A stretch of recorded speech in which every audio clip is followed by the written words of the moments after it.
ايه كثير لعبة حلوة. سمعان برياضة الموي تاي؟ ايه شو رأيك فيها؟ كمان لعبة حلوة. كمان لعبة حلوة. ممكن تلعبها؟ ايه ممكن، هي ممكن. تقريبا قريبين على بعض. طيب، عندنا حالة نجاح عم تتسجل بالعراق الشقيق. طفل سوري اسمه وليد خالد خلف عم يعمل نجاحات وعم يعمل بطولات، شغل كتير حلو. ابن سوريا عم يعمل نجاحات، انتصارات، ومشروع بطل دولي وعالمي مقبل. خلينا نحكي قصته ونتعرف على والده خالد خلف عبر السكايب لنشوف إذا جاهز. طيب نشوف كليب عن نتعرف على وليد خالد خلف وبعدين نحكي مع والده.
تحية لابن سوريا وليد خالد خلف، البطل اللي عم يرفع علم الوطن، البطل الوفي، البطل الناجح يلي لعبة فيها عزيمة وإصرار. وخلينا نهني والده يلي معنا عبر سكايب، خالد الخلف. راحت الكهرباء.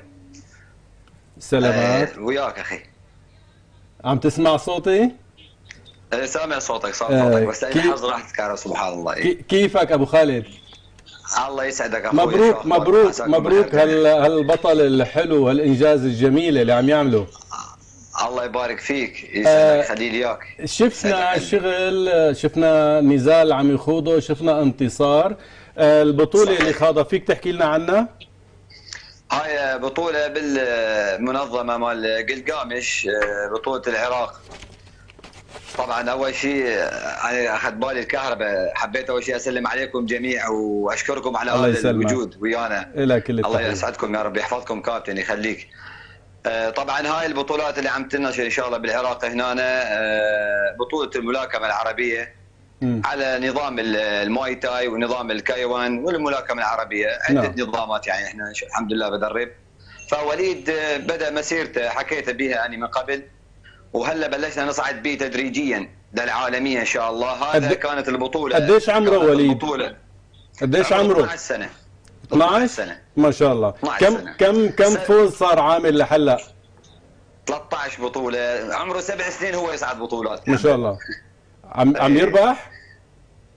طبعا عنده خساره واحده بس والباقي كله فوز. الباقي كله فوز. طيب شو مين اللي عم يحفزه؟ مين اللي عم شو الدافع اللي عنده لطريق هالبطوله هي او هاللعبه هي؟ لعبه قويه مو سهله. طبعا هذه طبعا هي لعبتي من انا وصغير يعني، وانا مدرب فيها. هو ابني شفته يعني عنده نفس الشغف اللي انا دا العبه وياه، فصرت ادربه وشفت عنده اصرار قوي، وشاف بيها انه يعني الواحد بيمشي معه اسم بلده وين ما كان. احنا بغربه، بتعرف انت كابتن، غربتنا صرنا 12 سنه بعيدين عن سوريا. فشاف هذا الشيء انه يفتخر به ويفتخر ببلده ويرفع اسم بلده وين ما كنا نكون، يعني باي شو عنده بلد بطوله قادمه؟ بطوله قادمه لوليد؟ البطوله القادمه ان شاء الله بطوله اسيا بالسليمانيه، مشاركين بها 14 دوله.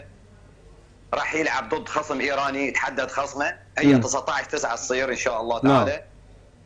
وان شاء الله نحقق فيها الفوز ويجيب بها الحزام الذهبي اللي يرفع بها، نرفع علم سوريا بمنطقه السليمانيه ان شاء الله تعالى قريبا جدا.